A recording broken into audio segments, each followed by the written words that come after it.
వస్తుందా? ఇచ్చిని అన్న టైంకి వేస్తలేడు. వస్తుంది గవే 2000 ఎక్కువ చేస్తానన్నాడు, ఎక్కువ చేయలేదు. ఇండ్ల పిల్లలకు 18 ఏళ్ళ పిల్లలకు 2500 ఇస్తానన్నాడు, ఇయ్యలేదు. బంగారం పెడతా తులం బంగారం పిల్లల పెళ్లి అయితే అంటే అది ఇయ్యలేదు. ఇది గాసు కూడా తక్కువ చేస్తా అన్నాడు, చేయలేదు. 500లకు గాసు లేదు, మన్ను లేదు. ఆ చిన్న బుట్లు ఇస్తానంటే ఎవడు మెచ్చలే. ఆ చిన్న బుట్లు నెలకు 2 అవుతాయి.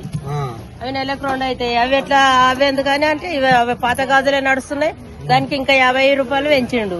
50 పెంచిండు. మళ్ళీ పిరి బస్ అని పెట్టిండు. అందులో కూకుండా నీక నా సొంటది అయితే అందులోనే సావాలి.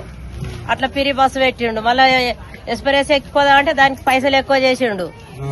ఆ పిరి బస్సు అవసరమే లేదు. 10 రూపాయలు తక్కువ చేస్తాడు. ఆయన ముఖం చేస్తాడు.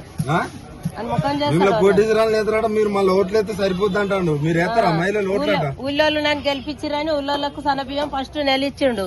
ఒక సెకండ్ ఇచ్చిండు. సెకండ్ ఇస్తే అది గడక లెక్క పాడైంది. ఆ బియ్యం తింటలేమో ఏం లేదు. ఇంకా దొడ్డు బియ్యం అన్నప్పుడు నయం ఉండే. మళ్ళీ మీరు మహిళలు ఓటు అయితే గెలుతారట, మీరు ఎత్తారా ఓటు? మేము వేయం, ఆయనకు ఓటే వేయం. ఎందుకట? అప్పుడు కూడా వేయలేదు. అంతేనా? అప్పుడు కూడా వేయలే మేము.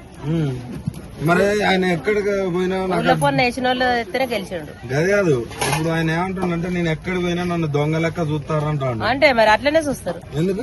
నీళ్లు కూడా కరెంట్ కూడా తీస్తాడు. ఎందుకు చూస్తారు మరి నన్ను దొంగ లెక్క? మంచిగా చేసినాక ఎందుకన్నాడు? పెయిన్ అయినా ఎందుకు అది తిన్నాడు చేసిండు. పెయిన్ ఎందుకు అది చేస్తున్నావు కేసీఆర్? ఆయన తిన్నాడు చేసిండు, ఎందుకు అది చేస్తారు చెప్పు లోకం? అంతేనా? ఎట్లున్నది మొత్తానికి రేవంత్ రెడ్డి వచ్చినాక మీ పరిస్థితి? మంచిగా లేదు నాన్న. అంతేనా? మంచిగా లేదు, ఇబ్బంది ఉంది. ఇబ్బంది ఉన్నది. చెత్త సాఫ్ చేస్తలేరు, నీళ్లు లేవు మార్కెట్ లో, ఇబ్బంది ఉంది.